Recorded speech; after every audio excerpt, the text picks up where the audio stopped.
பிஸ்மில்லாஹிர் ரஹ்மானிர் ரஹீம். நபி ஸல்லல்லாஹு அலைஹி வஸல்லம் அவர்களுடைய மனைவியர்களில் ஒருவரான அன்னை உம்மு ஸலமா ரலியல்லாஹு அன்ஹா அவர்கள் அறிவிக்கிறார்கள், ஒரு மனிதருக்கு ஏதேனும் ஒரு துன்பம் ஏற்பட்டால் அல்லது ஒரு பிரச்சனை ஏற்பட்டால் அவர் கீழ்கண்ட இந்த துஆவை ஓதினால் அல்லாஹு தாலா அந்த துன்பத்தை அவருக்கு நன்மையாக ஆக்குவான். அந்த துன்பத்தில் அவர் எதை இழந்தாரோ அதற்கு பகரமாக அல்லாஹு தாலா அதை விட சிறந்ததை அல்லாஹ் அவருக்கு தருவான். அந்த துஆ இன்னா லில்லாஹி வ இன்னா இலைஹி ராஜிஊன் அல்லாஹும்ம அஜிர்னி ஃபீ முஸீபத்தி வ அஹ்லிஃப் லி கைரம் மின்ஹா. அந்த துஆவின் பொருள், இன்னா லில்லாஹி நாம் நிச்சயமாக அல்லாஹ்வுக்காகவே இருக்கிறோம், வ இன்னா இலைஹி ராஜிஊன் அவன் பக்கமே திரும்பக்கூடியவர்களாக இருக்கிறோம். அல்லாஹும்ம அஜிர்னி ஃபீ முஸீபத்தி, யா அல்லாஹ் எனது சோதனையில் எனக்கு நன்மையை கொடு, வ அஹ்லிஃப் லி கைரம் மின்ஹா நான் எதை இழந்தேனோ அதை விட சிறந்ததை எனக்கு கொடு என்பது இதன் பொருளாகும்.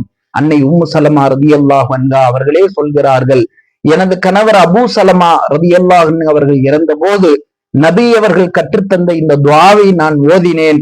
இந்த துஆவை ஓதியதின் பலனாக அல்லாஹு தாலா எனக்கு அபூ ஸலமாவை விட சிறந்த கணவரை தந்தான். அல்லாஹு தாலா நபி ஸல்லல்லாஹு அலைஹி வஸல்லம் அவர்களையே எனக்கு கணவராக ஆக்கி தந்தான் என்று சொல்லுகிறார்கள். எனவே அன்பானவர்களே, இன்னா லில்லாஹி வ இன்னா இலைஹி ராஜிஊன் என்ற இந்த துஆவை நம்மில் அநேகமானவர்கள் ஏதோ இறந்தவர்களுக்காக ஓத வேண்டிய துஆ என்று நாம் நினைத்து கொண்டிருக்கிறோம். அப்படி அல்ல.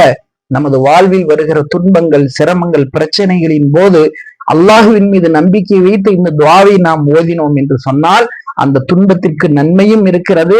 அந்த துன்பத்தின் மூலம் என்ன இழப்புகள் ஏற்பட்டதோ அதை விட சிறந்ததை அல்லாஹ் நமக்கு தந்தருள்வானாக. ஆமீன்.